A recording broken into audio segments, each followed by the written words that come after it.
Hey, welcome back to another episode of The Pursuit of Being a Stand-Up Leader. I'm Jared Whitman, and I'm here with John Russell. Yeehaw! And we're breaking down John's book, the Be a Stand-Up Leader, the ABCs of Getting the Job Done Right. Today's episode is about job descriptions, and I think it's incredibly important to make sure that you're communicating your jobs effectively to whoever you're recruiting to. So having an effective job description is important.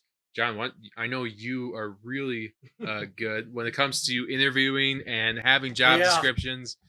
Why don't you start us off? I made friends early on with job descriptions because they're the linchpin to recruitment. Oh, what a great word. Isn't that something? Linchpin, I love that. That is the connecting point.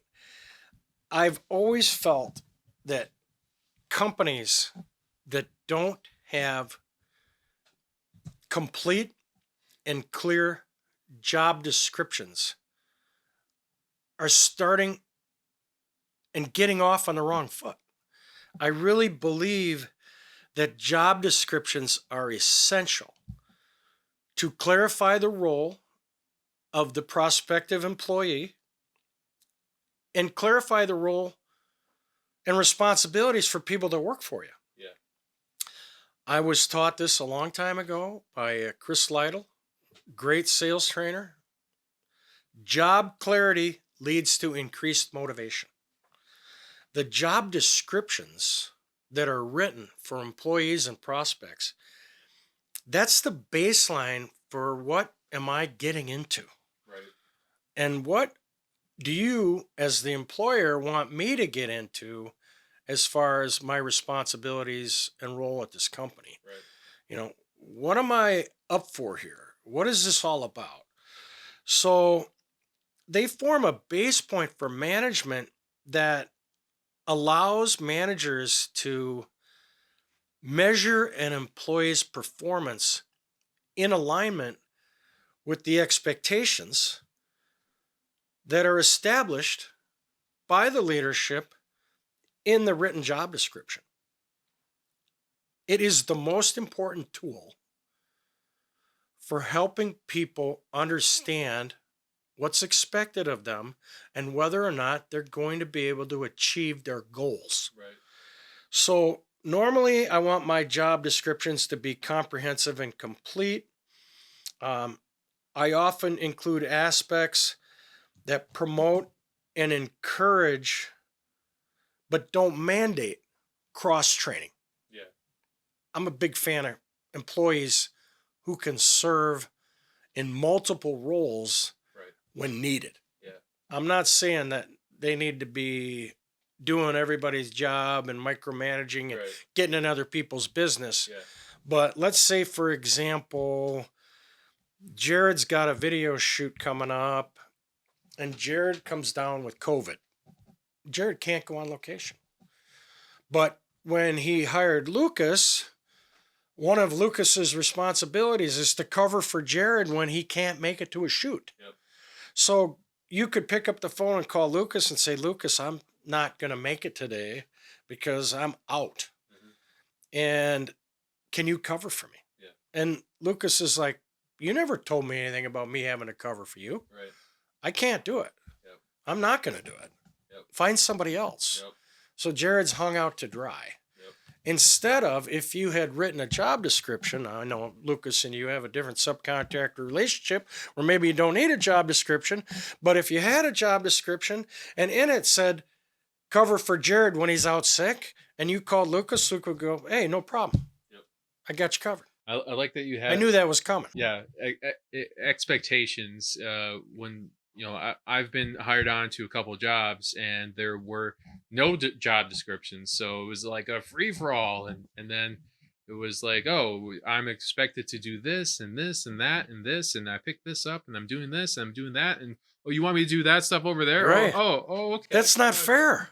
Yeah. So now the goalposts continues to move, or I'm like, I feel like I'm starting to be unhappy. I feel like a donkey chasing the carrot. I told them now, like, I feel like a donkey chasing the carrot. When can you just give me some expectations here, or can you lay it out for me? How about a day of normalcy? Communication is super important. Laying out those expectations is super important. John, I have a question for you. Yeah. What is your process to building an effective job description for people that might not know what to do for the job description? So that's a great question. It begins with me communicating with the owner first. Okay. I want to find out, what does the owner expect this person to be able to do? I have done a lot of recruitment. I've done a lot of interviewing. I've done a lot of hiring. I've done a lot of screening. The owner has to tell me what their vision is for that individual. Then I'm going to go down the next layer of management, and I'm going to go to that person's supervisor, and I'm going to sit down with them and say, give me the nuts and bolts.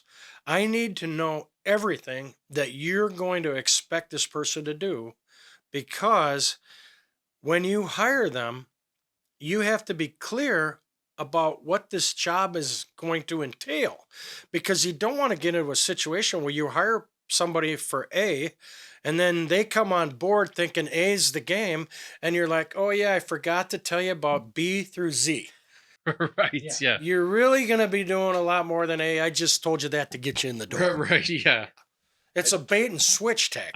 I think that's a bullshit move, and I don't like to swear a lot on here, but if you're gonna say something in the interview, or have expectations, or lay something out, or promise something, and then you change your mind, No. I mean, that is a bullshit move, and not I'm disgruntled. I'm an unhappy employee. Yeah, you spent all this time and money to get this employee hired. What do you mean I have to clean the waste baskets? Right, yeah. You want me to scrub the toilets? I didn't get hired for that. Look at my job description. It doesn't say bathroom sanitary maintenance. Right. So,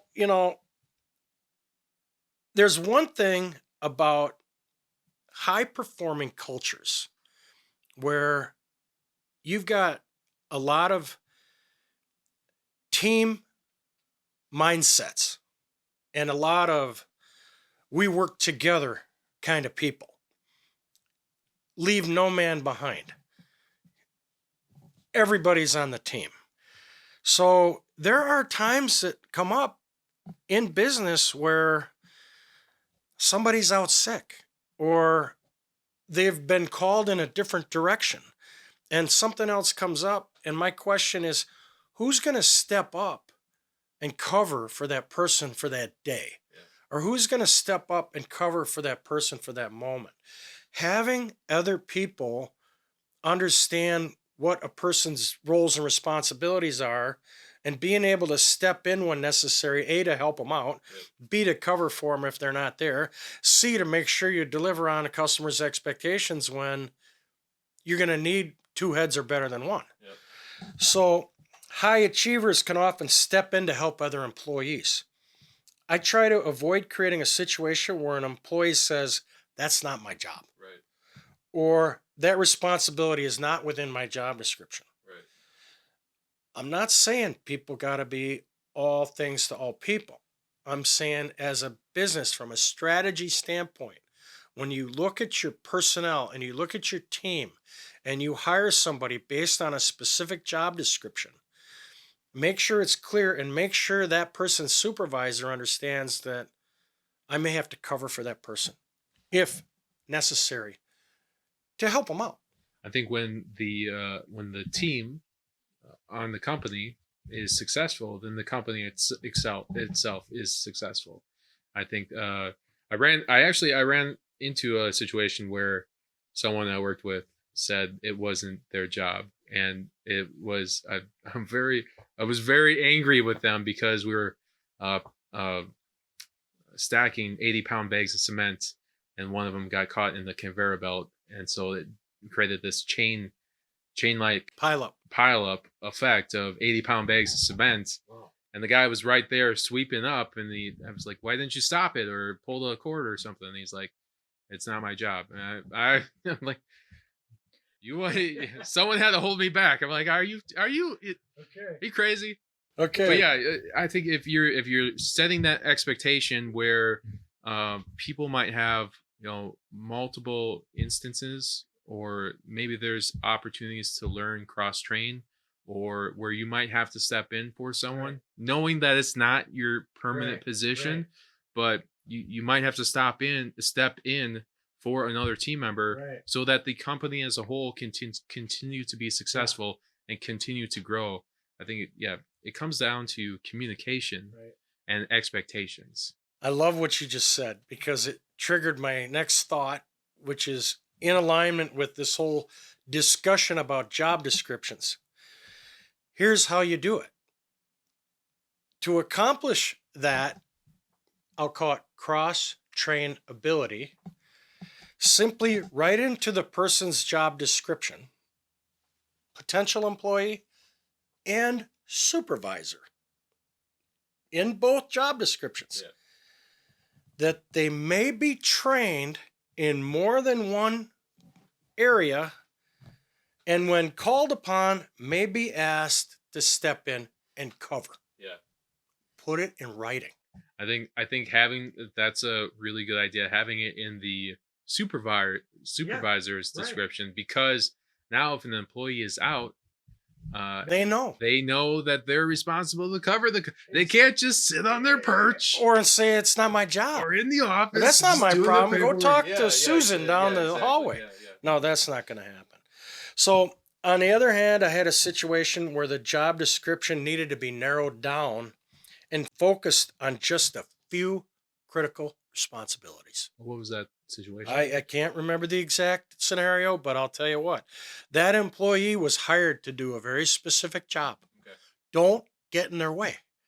Don't meddle with them. Don't give them extra responsibilities. They can say, it's not my job. Yeah.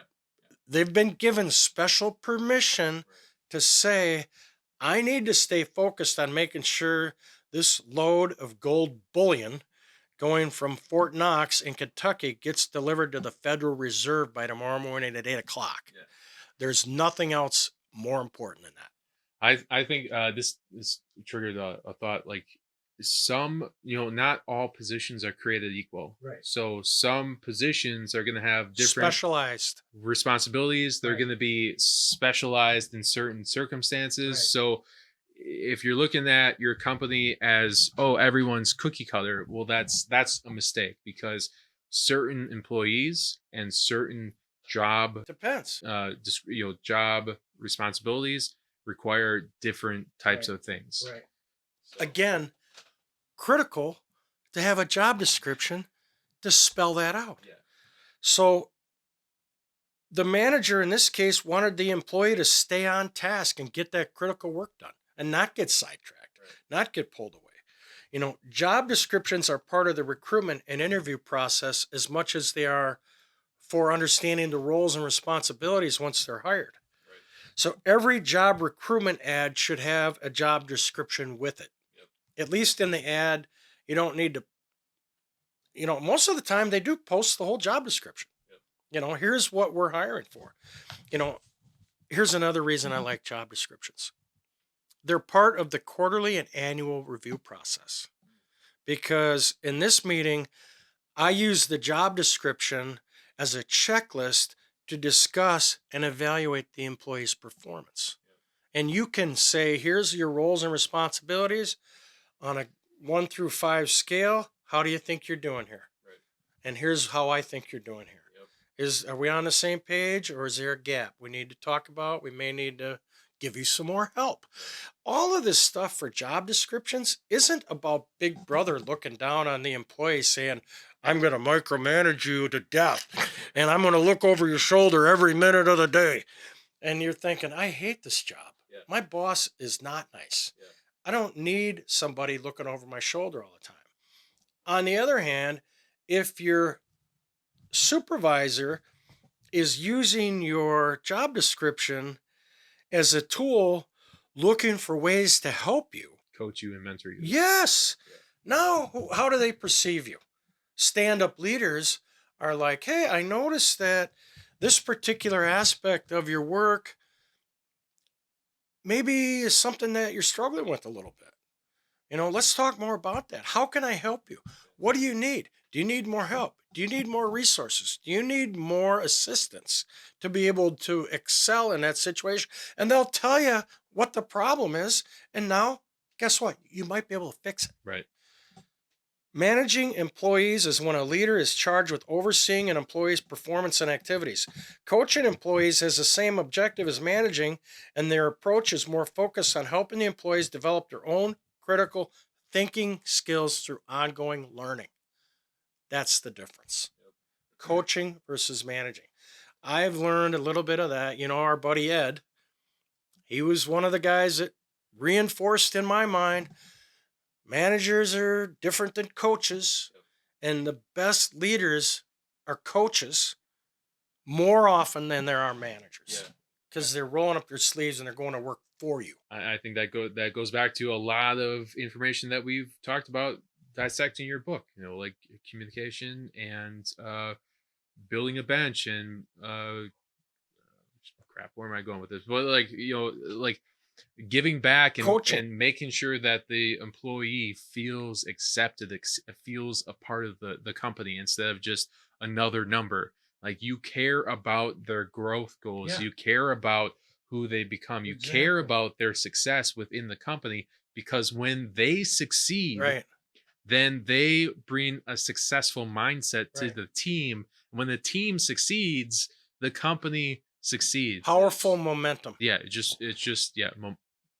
Yeah, it's interesting because coaching helps employees reach their own conclusions about what to do and how to do it, so that it becomes more sustainable and you're not constantly having to go back and micromanage them. Nobody wants to be micromanaged. So, well written job descriptions define the tasks and responsibilities employees should prioritize first. Then, once they show competence, you can help them to the next level, achieving job performance mastery. So, having job descriptions for all levels of the business allows employees to clearly see what it takes to advance their career. It's a great tool all across the board. It tracks competence and self monitors productivity. So I'm a big fan of job descriptions. And my advice to everyone out there, employees, supervisors, managers, business owners, if you don't have a job description as an employee, go ahead and write one for yourself. Right. And share it with your boss and say, hey, I was sitting down working the other day and I thought I'd write down all the different things I'm doing for the company, which is like, wow, I didn't know you were doing all that stuff for the company. Yeah. Or, wow, I didn't know you weren't doing anything for the company. And so write clear and complete job descriptions and use those in interviews and quarterly meetings and annual performance evaluations, and use them as a positive tool to help your team get better and be clearer and more understanding about what your expectations are for them, so that they can feel like, wow, I'm doing a good job. Yeah. I'm really in the right company and I'm on the right track. And can I have a raise?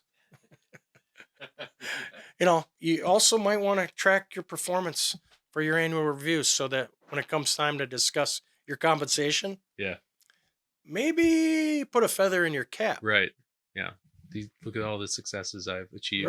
Right. I've Look been at- keeping track. Look at all the job description tasks I've accomplished. I've over achieved your expectations. Yes. Yeah. So job descriptions are huge and they're a fun tool and you can make them be your friend and it doesn't have to be drudgery and you can turn it into a tool that's going to unleash another level of high performance productivity for your employees. So check your job descriptions and make sure they're tight and then use them as a tool to make your company better. That's it, Jared. Let's wrap it. Thanks for being with us. Have a great day.